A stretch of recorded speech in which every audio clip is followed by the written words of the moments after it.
SLT presents the 01 Awards on the 4th of March 2020 at the Shangri-La Hotel. ලෙන්ගතුකම වැඩි කරගන්න ලවජු රුපියල් 50ට අඩු කළා. මාමේ එන්න අපිට එකක් බොමු.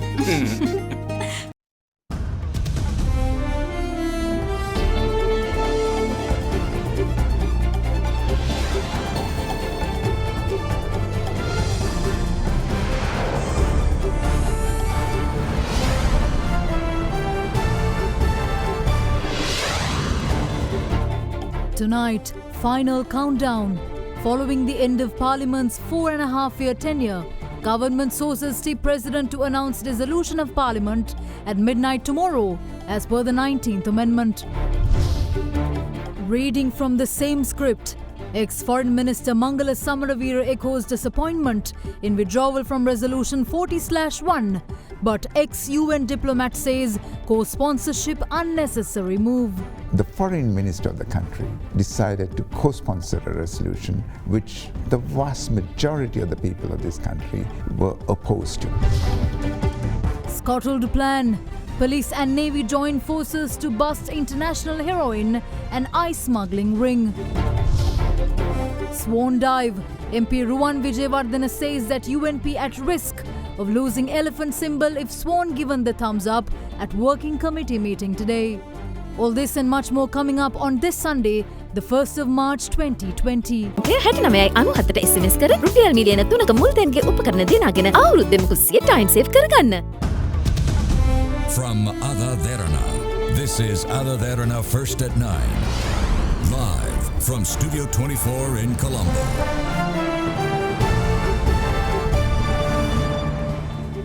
Very good evening and welcome to First at 9. I'm Shanella Fernando. Moving on to your top stories for tonight. With Parliament open for dissolution from midnight tonight following the passing of its 4.5-year time period, as per the 19th Amendment to the Constitution, government sources say that President Gotabaya Rajapaksa is tipped to dissolve the 8th Parliament from midnight tomorrow. The Gazette to this effect is set to be released at that time, which will also outline the polls date and the nominations deadline as per requirement in the elections law.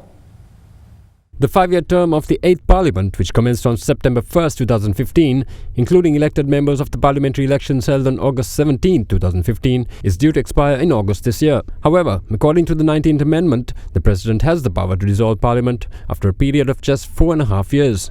Accordingly, the President has the option of dissolving Parliament any time after 12 midnight tonight. In such a backdrop, government sources confirmed to AdaDerana that the 8th Parliament is to be dissolved by the President at midnight tomorrow, with the date for the election also required to be announced at the time of dissolution in the official gazette. Sources said that the upcoming parliamentary elections are set to be announced for the 25th of April. පාර්ලිමේන්තු විසිරුවා හැරියෝ අද දිනෙන් පස්සේ ඒ විසිරුවා හැරීමේ gazette නිවේදනයේ ගරු ජනාධිපතිතුමා දන්නන්නට ඕනේ නාම යෝජනා කාල සීමාව ජන විසිරුවා හැරෙන්නේ ඉඳලා 10 වෙනි දිනේ ඉඳලා 17 වෙනි දින දක්වා. ඊගොඩ ඡන්ද විමසීම තියබන දිනය. ඊළඟට පාර්ලිමේන්තුව නැවත රැස් වෙන දිනේ. දෙවනිදා විසිරෙව්වොත් 12 වෙනිදා ඉඳලා 19 වෙනිදා දක්වා නාම යෝජනා බාර ගන්නවා. ඡන්ද විමසීම තියන්න පුළුවන් දවස තියන්න වෙන්නේ විසිරවපු දවසේ ඉඳලා දවස් 52කට පස්සේ. දෙවනිදා විසිරෙව්වොත් අප්‍රේල් 25, 27, 28, 29 සහ මැයි 4 කියන දවස් පහේ විතරයි. ඒ දවස් පහේ ඈතම දිනේ හම්බ වෙනවා නම් මෙචොර කොමිෂන් සභාව කැමති. විශාල දේශක් ගමට යනවා මේ අවුරුදු නිවාඩු වෙන්නේ. ඒ කාලය තුළ මේක මැතිවරණයක් පවත්වන්න හැකියාවක් නැද්ද ඔබතුමාට? අවුරුදු නිවාඩුව කොහොමදත් තියන්න බෑ. දවස් 52ක් හෙට ඉඳලා ගණන් කරන්නකෝ. ඒ කියන්නේ අප්‍රේල් 22 23 පණින්නම ඕනේ. The President's likely announcement of the dissolution of Parliament is also set to deprive 64 MPs of their government pensions. This is due to MPs needing to complete a 5-year parliamentary tenure to be eligible for pension benefits. In this backdrop, MPs from the United National Party will be the most affected, with a total of 36 likely to lose out. In addition, 21 UPFA members, 6 DNA members and 1 JVP member are also expected to miss out on their pensions.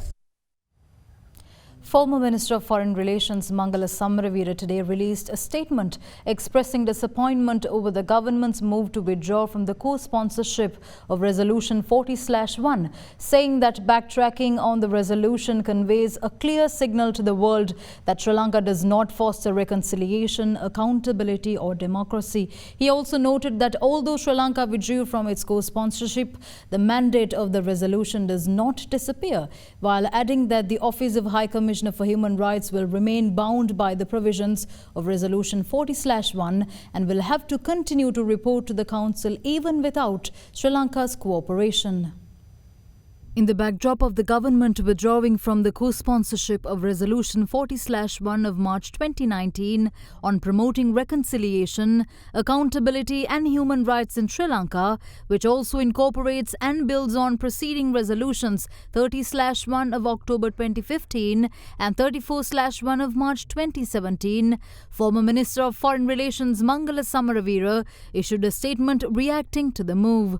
The former minister says, quote, at a time when Sri Lanka was in dire straits, the government changed in January 2015 and the government of the day under the leadership of President Sirisena decided, based on the 100-day program, to bring all these issues back home from the international arena by taking local ownership and taking charge of all processors through Resolution 30/1. This was a reassertion of Sri Lanka's sovereignty and regaining Sri Lanka's lost respect and dignity among the international community once again. It was also an opportunity for Sri Lanka to prove that Sri Lankan justice is fully capable of ensuring credible accountability. Resolution 30/1 gives Sri Lanka and not the international community or an international court that responsibility, unquote. The parliamentarian goes on to say that, quote, backtracking on the resolution sends a very clear signal to the people of our country and our partners in the world. The message is that Sri Lanka does not care for reconciliation, accountability or even democracy. It is important to be mindful of the fact that although Sri Lanka withdraws from co-sponsorship of Resolution 30/1 and subsequent resolutions, the mandate of the resolutions passed by the Human Rights Council does not go away. The Office of the High Commissioner for Human Rights will remain bound by the provisions of Resolution 40/1 and will have to continue to report to the Council even though Sri Lanka may not cooperate, and just as the Council did in pre-2015, it can continue to act without Sri Lanka's cooperation, unquote. Meanwhile, former permanent representative to the United Nations Dr. Palitha Kohana says that Sri Lanka's co-sponsorship was an unnecessary move that should have been ignored. I don't know why, as a country, from the beginning we paid so much attention to the resolutions of the Human Rights Council. We were trying to be holier than everybody else, and in the end we had to pay a huge price. And in 2015, we went along and co-sponsored this resolution. That puts us in a different category to, say, Israel or Belarusia or North Korea or Iran, because here was a situation where the foreign minister of the country, and the foreign minister can commit the state, decided to co-sponsor a resolution which the vast majority of the people of this country were opposed to. Following a combined operation between the Police Narcotics Bureau and the Sri Lanka Navy, a massive haul of 74 kilograms of heroin and 66 kilograms of crystal methamphetamine or ice has been seized in the seas of Galle yesterday. A joint media conference was held today to announce the bust, which is significant due to the revelations of an international smuggling operation involving Iranian vessels and local deep-sea fishing trawlers.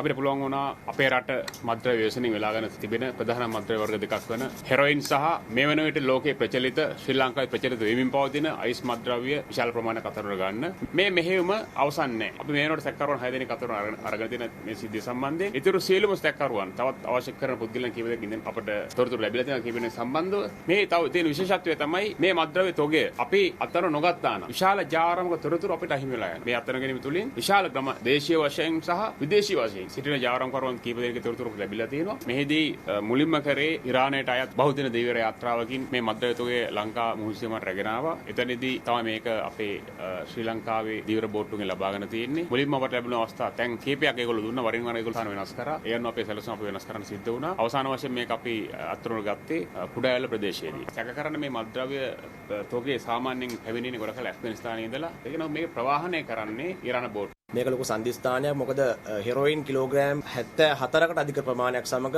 Crystal මෙතැම්ෆෙටමින් එහෙම නැත්නම් මේ ice කියන මත්ද්‍රව්‍යයත් kilogram 66කට ආසන්න ප්‍රමාණයක් මේ මෙහෙයුමේදී අත්අඩංගුවට ගැනීමට පුළුවන්කම ලැබුණා. මේ සඳහා ශ්‍රී ලංකා නායක හමුදාවේ සමුද්‍ර නෞකාව තමයි අපි අනියුක්ත කරේ. වැදගත්ම කාරණාව වන්නේ අපි පසුගිය විශේෂයෙන්ම අපි ගත්තොත් 2018 19 වසරවල මේ ක්‍රිස්ටල් මෙතැම්ෆෙටමින් ශ්‍රී ලංකාව තුළ අත්අඩංගු කිරීම සිදු වෙනකොට භාවිතය පිළිබඳව අපිට සාධක හමු වෙන විට විශේෂයෙන්ම මේ වැටලීම් තුළදී අපිට බොහෝ අවස්ථාවල හමු වෙලා තිබෙන්නේ කිලෝ එකක් හෝ ඊට ආසන්න ප්‍රමාණයක් පරිමේ. නමුත් ඔබට පේනවා ඇති කිලෝග්‍රෑම්ට 6කට ආසන්න ප්‍රමාණයක් කියන්නේ මේක සැලකුතු ප්‍රමාණයක්. මේ තුලින් අපිට ගන්නට තියෙන දේ තමයි දැන් මේ ආකාරයට මේ විනාශකාරී මත්ද්‍රව්‍ය වෙනුත් ශ්‍රී ලංකාව තුළට පැමිණීමට තිබෙන ප්‍රවණතාවය රට තුළ තිබෙන ඉල්ලුම කොතරම්ද කියලා මේක හොඳ සාධකයක්. ඒ නිසා මම හිතනවා මේක හොඳ අයෝපන එකක් කියලා. ඒ වගේම මෙහිදී නායක හමුදාවයි පොලිස් මත්ද්‍රව්‍ය විනාශකාරී කරු මේ ඒකාබද්ධ මෙහෙයුම තුළදී යාත්‍රා දෙකක් අත්අඩංගුවට ගැනීම සිදු කළා. එහිදී සැකකරුවන් 4 දෙනෙක් යාත්‍රා මෙහෙයුප සැකකරුවන් 4 දෙනෙක් සහ මෙම භාණ්ඩ ලබා ගැනීමට පැමිණි තවත් එක් කාන්තාවක් සහ පුද්ගලයෙකු අත්අඩංගුවට ගැනීමට මේ සමස්ත මෙහෙයුම තුළින් පුළුවන්කම ලැබුණා.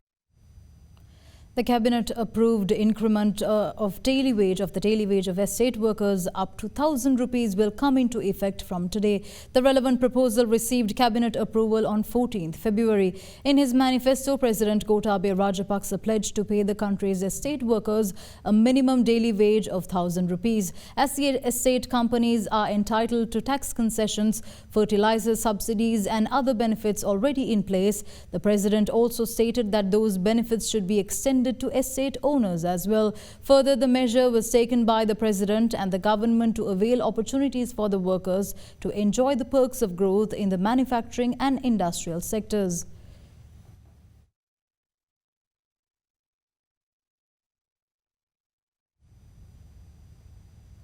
Now, Prime Minister Mahinda Rajapaksa calls for a 5-year development plan for every district in the country in order to accomplish a smooth and productive development drive. The Premier made these remarks at an event held in Polonnaruwa today. The unveiling of a 5-year development program aimed at the revival of the Polonnaruwa district was held under the patronage of Prime Minister Mahinda Rajapaksa today. State Minister of Mahavali Development Roshan Ranasinghe presented the publication containing the program to the Prime Minister.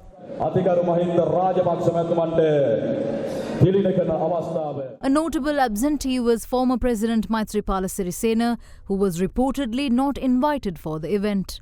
මිතනවා හැම දිස්ත්‍රික්කයකම තමන්ගේ දිස්ත්‍රික්කයේ තමන්ගේ පළාත සංවර්ධනය කරන හැටි පස් අවුරුදු සැලැස්මක් ඇදුවොත් එයාදලා ඉලක්කයක් කරා ගමන් කරන්නට පුළුවන් නම් හැම දිස්ත්‍රික්කයකටම ඒ දිස්ත්‍රික්කයේ සංවර්ධන කටයුතු පිළිවෙලකට ඉදිරියට යන්නට පුළුවන්කම තියෙනවායි කියලා මම විශ්වාස කරනවා. අනාගත පොළොන්නරුව පිළිබඳවත් මේක ක්‍රියාත්මක කරන්න පුළුවන් වෙන්නේ මේ රටේ ශක්තිමත් පාර්ලිමේන්තුවක් හැදුවොත් තමයි. එමනම් ශක්තිමත් පාර්ලිමේන්තුවක් හැදීම අවස්ථාවක් ළඟදීම ලැබෙනවා. ඉතින් අපි මැතිවරණයකට සූදානම් රටේ ජනතාව අපේ පක්ෂයේ සූදානම්.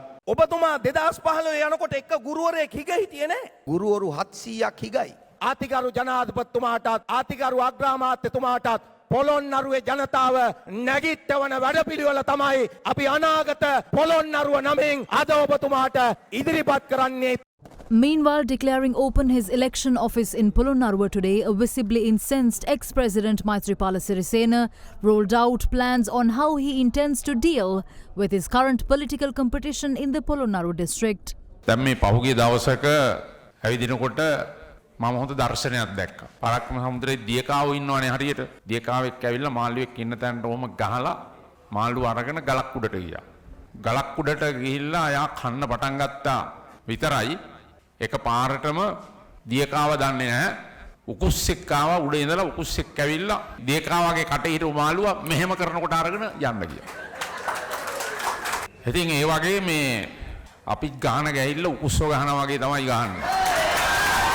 කෙටරක්නම් පණිත පාර්ලිමේන්තු විසෙරුවට පස්සේ ඔය පොළොන්නරුවේ ඇතිලා තිබෙන රාජ්‍ය භීෂණය එකකින් පස්සේ ඉවරයි.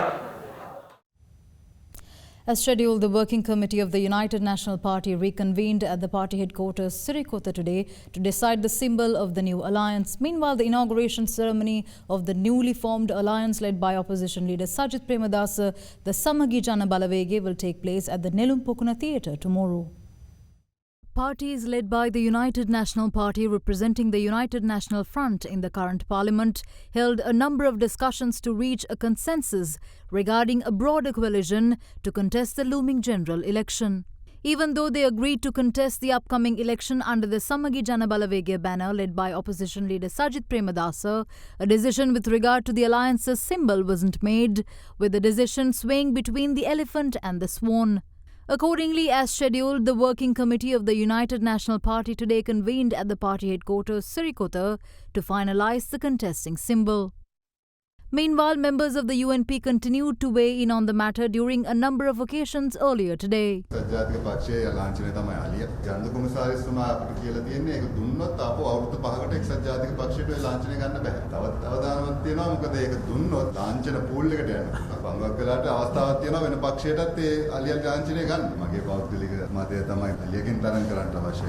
අපි උත්සාහ කරනවා සියලු දෙනාම එකතු කරගෙන යන්න ඕනම විදිහකට අපි රණලික්ෂ මැතිතුමාට තීන්දුවක් ගන්න ඉඩ තියෙනවා එතුමාගෙන් සියලු දෙනාම ඉල්ලා හිටින්නේ මේක සජිත් මැතිතුමා නායකත්වයේ ඉඳලා එතුමාට මේක කරගෙන යන්න දෙන්න කියන එක තමයි ඉල්ලා හිටින්නේ අලියා ලකුණ දෙනවා නම් මහලේකම් ධූරය රංජිත් මද්දුම්බණ්ඩාර මැතිතුමාට බාර දෙන්න ඕනේ එහෙම දෙනවා නම් අපි අලියා ලකුණෙන් තරම් කරන්න අපි එකගත්තේ ප්‍රකාශ කරනවා එහෙම නොවෙනවා නම් අපි අනිවාර්යයෙන්ම පොදු අපි සන්දානයේ ලකුණක් භාවිතා කරනවා මැතිවරණයට Iran has reported the highest global COVID-19 death toll with 43 deaths confirmed. South Korea has meanwhile closed churches across the country as part of measures to reduce public gatherings. In the meantime, first COVID-19 infections were also confirmed from Ireland, Armenia, Luxembourg and Ecuador, taking the number of globally affected countries up to 64. As at 4:50 p.m. Sri Lankan time, the global death toll from the novel coronavirus rose to 2,979 with 86,993 positive cases of infection. Mainland China reported 2,870 deaths, while the total cases infected are now up to 79,827, with 576 fresh cases confirmed. However, the focus right now has shifted from China, with the virus having now affected 64 countries. South Korea reported the highest number of COVID-19 infections after China, as infections rose to 3,526, along with 17 deaths. Churches were closed across the country today, with many holding online services instead, as authorities fought to rein in public gatherings. Italy, the epicenter of the European COVID-19 outbreak, has confirmed 29 deaths, the third highest death toll after China. As a result of the outbreak, 5 Serie A matches have been postponed yesterday, with public fears also having dealt a blow to Italian tourist sites as well. Further, cafes and schools have also been closed as daily life has ground to a halt. Meanwhile, Iran confirmed 43 deaths, recording the highest death toll outside China. Also, 6 deaths have been confirmed from Japan, with the number of infected cases rising to 241. Australia reported its first COVID-19 death in a hospital in the western city of Perth today. The 78-year-old victim had been in quarantine after being evacuated from the Diamond Princess cruise ship in Japan. COVID-19 infections in Australia have so far increased up to 25. Australia said yesterday that it would deny entry to all foreigners travelling from Iran because of the spreading virus. Further, both Thailand and USA confirmed their first coronavirus deaths. Infections in France have risen to 100, while 102 infections have been confirmed from Singapore. In the meantime, Ireland, Armenia, Luxembourg, Ecuador and Azerbaijan confirmed their first COVID-19 infections. More news on the other side of this break. Stay tuned.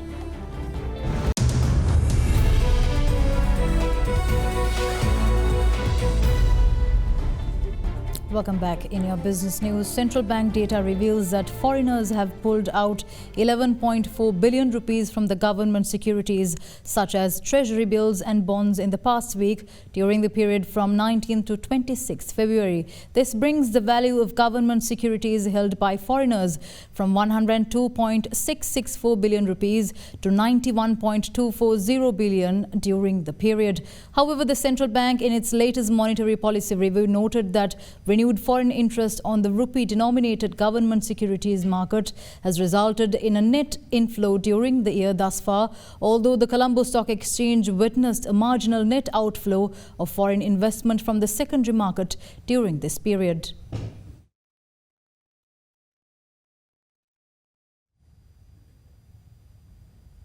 Sri Lankan stocks closed 1.32% weaker last Friday, generating a market turnover of 754.9 million rupees, with 20 stocks gaining and 102 falling. During the last week of trading, the food, beverage and tobacco sectors recorded the highest sector turnover, while the banking sector recorded the second highest. Further, high net worth and individual buying is expected in the market from the week starting tomorrow. Now let's have a detailed report on what we can expect in the market in the upcoming week.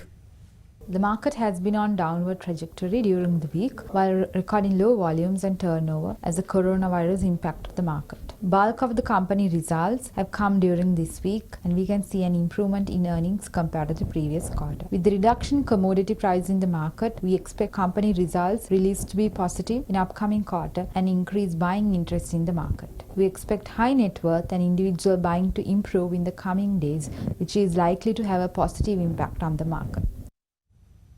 Shares of Saudi Aramco hit 32.50 riyals in intraday trade today, the lowest since it began trading in December following a record initial public offering as oil prices plunged amid worries about the global spread of the coronavirus. Aramco shares broke past their previous low of 32.60 riyals but were still above their IPO price of 32 riyals. At 32.50 riyals, they were down 2.55% on the day. The state-owned oil giant raised $29.4 billion in the world's biggest IPO by selling 1.7% of the company.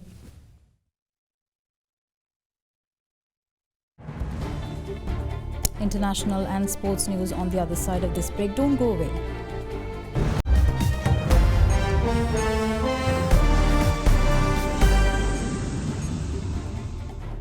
In your international news, Malaysia's Muhyiddin Yassin, a Malay nationalist politician backed by the corruption-tarnished former ruling party, was sworn in as Malaysia's Prime Minister today, less than a week after the unexpected resignation of Mahathir Mohamad plunged its politics into turmoil. Yassin was sworn in by Malaysia's King Sultan Abdullah Sultan Ahmad Shah. Mahathir, who has dominated Malaysian politics for decades, described the appointment of Muhyiddin as illegal and betrayal. He vowed to seek a vote in parliament to challenge Muhyiddin's support. Mahathir, who was the world's oldest elected leader, had returned to power in 2018 in a coalition with his old rival Anwar Ibrahim. In a surprise victory, he ousted then Prime Minister Najib Razak, who is on trial charged with taking millions of dollars from a government wealth fund.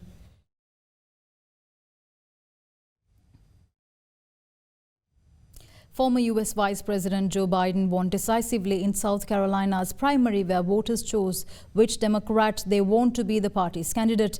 Biden achieved the strong result in the southern state after performing poorly in Iowa, New Hampshire and Nevada. He won 48.4% of the votes in the state, while left-winger Bernie Sanders came second in South Carolina, securing only 19.9%, while billionaire hedge fund manager from Sayre received 11.3%. This is his first ever victory in a primary in what is his third run for U.S. President. Joe Biden, and all of the Democratic contenders will face competition for the first time on Super Tuesday from billionaire and former New York Mayor Michael Bloomberg, who has blanketed the country with $500 million in advertising.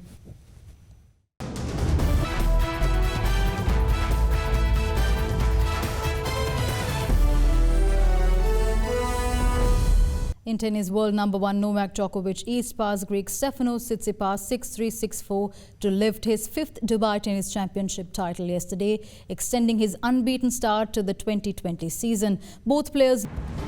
With that, we wrap up tonight's edition of First at 9. I'm Shanella Fernando. Thank you for joining. Good night.